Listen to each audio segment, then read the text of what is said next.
Assalamualaikum warahmatullahi wabarakatuh. Perkenalkan, nama saya Nusri Arli dengan NIM 1121116 kelas 1C, Prodi 1 Keperawatan Stikes Mercu Bakti Jaya Padang dengan dosen pengampu yaitu Bapak Hidayatul Fajri. Baiklah, pada video kali ini saya akan mempresentasikan tugas Pancasila tentang tantangan Pancasila di masa Revolusi Industri 4.0.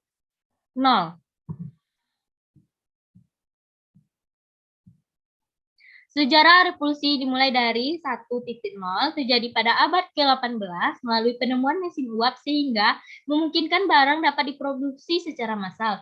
2.0 terjadi pada abad ke-19 sampai 20 melalui penggunaan listrik yang membuat biaya produksi menjadi lebih murah. 3.0 revolusi terjadi pada tahun 1970-an melalui penggunaan komputerisasi. Istilah 4.0 berasal dari sebuah proyek yang diprakarsai oleh pemerintah Jerman untuk mempromosikan komputerisasi manufaktur. Perkembangan revolusi industri 4.0, menurut Agustini, revolusi industri 4.0 disebut sebagai revolusi industri yang akan mengubah pola dan relasi antara manusia dengan mesin. Inovasi yang diawali dengan besarnya data di internet dan penggunaan cloud mengubah produksi industri serta mengubah proses produksi pemasaran produk, bahkan mengubah gaya hidup masyarakat karena produksi dari revolusi industri ini dapat dilihat dari penggunaan di kehidupan sehari-hari. 5 pokok yang menjadi tantangan Pancasila yaitu pemahaman Pancasila, eksklusivisme sosial terkait derasnya arus globalisasi sehingga mengarahkan kepada menguatnya kecenderungan politisasi identitas dan menguatnya gejala polarisasi dan fragmentasi sosial berbasis sara. 3. Kesenjangan sosial. 4. Pengembangan Pancasila di mana lemahnya institusionalisasi nilai-nilai Pancasila dalam mengembangkan politik, ekonomi, budaya, serta masih lemahnya wawasan ideologi Pancasila di kalangan penyelenggara negara. 5. Keteladanan Pancasila keseluruhan ini merupakan pokok yang harus dimiliki warga negara maupun penyelenggara negara dalam menghadapi revolusi.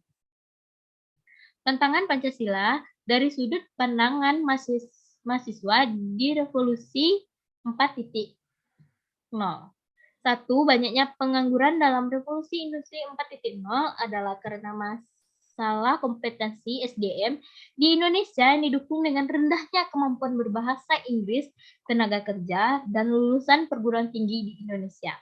2. Perkembangan media sosial yang masih telah memproduksi struktur budaya masyarakat, banyaknya budaya asing yang telah masuk di Indonesia melalui berbagai informasi yang beredar di internet membuat banyaknya masyarakat Indonesia melupakan makna dari Pancasila.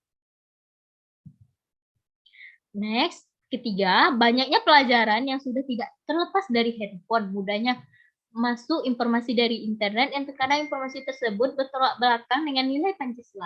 4. Peran mengajar telah banyak digeser dengan adanya revolusi industri 4.0. Dengan banyaknya informasi di internet membuat semakin banyak pelajar lebih sering mencari jawaban di internet dibandingkan bertanya kepada guru. Sedikit kita lihat berkaitan dengan pelanggaran terhadap sila-sila Pancasila. Sila pertama, ketuhanan Yang Maha Esa masih adanya gerakan radikal kelompok tertentu yang mengatasnamakan agama, perusakan tempat ibadah, dan fanatisme yang sifatnya anarkis. Sila kedua, kemanusiaan adil meradab, masih banyaknya kasus human trafficking yang memperkerjakan anak di bawah umur dan keadilan dalam bidang ekonomi parsialitas dalam marginalisasi status sosial ekonomi masyarakat. Sila ketiga, persatuan Indonesia masih terlihat adanya penyimpangan seperti menganggap suku lain lebih dari suku yang lainnya.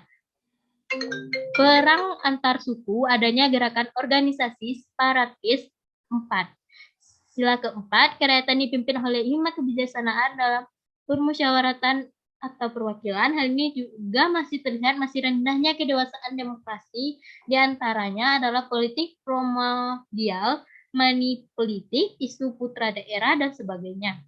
Sila kelima, keadilan sosial bagi seluruh rakyat Indonesia masih terlihat nyatanya disparitas pendapatan sosial ekonomi masyarakat bahwa masih rendahnya stabilitas permodalan, pengangguran, dan kemiskinan. Dengan hadirnya revolusi industri 4.0 memberikan suatu tantangan baru dalam pengembangan ideologi Pancasila disebabkan sebagai Pancasila harus menjalankan fungsinya sebagai ideologi terbuka, dinamis, dan aktual. Banyak tantangan dalam mempertahankan Pancasila sebagai ideologi. Pancasila telah membuktikan bahwa Pancasila bukan merupakan milik golongan tertentu atau representasi dari suku tertentu. Pancasila itu netral dan akan selalu hidup di segala zaman seperti yang telah dilewati di tahun-tahun sebelumnya. Upaya untuk mengingatkan Pancasila sebagai dasar negara dan penguatan ideologi Pancasila dalam menghadapi revolusi industri 4.0. 1. Mendekatkan kembali Pancasila kepada masyarakat agar Pancasila bukan merupakan hal yang asing atau absurd untuk dipahami. 2. Menginternalisasikan nilai-nilai luhur Pancasila dengan mengoptimalkan segenap sumber daya nasional yang dimiliki. 3. Upaya menanamkan nilai-nilai luhur Pancasila ke kognisasi masyarakat dapat memanfaatkan kelebihan dan kemudahan dalam revolusi 4.0. Menjadikan nilai-nilai Pancasila seperti nilai religius, kekeluargaan, keselarasan, kerakyatan. Baiklah, sekian dan terima kasih dari presentasi saya. Jika ada kesalahan dalam pengucapan kata, mohon dimaafkan. Saya akhiri dengan wassalamualaikum warahmatullahi wabarakatuh.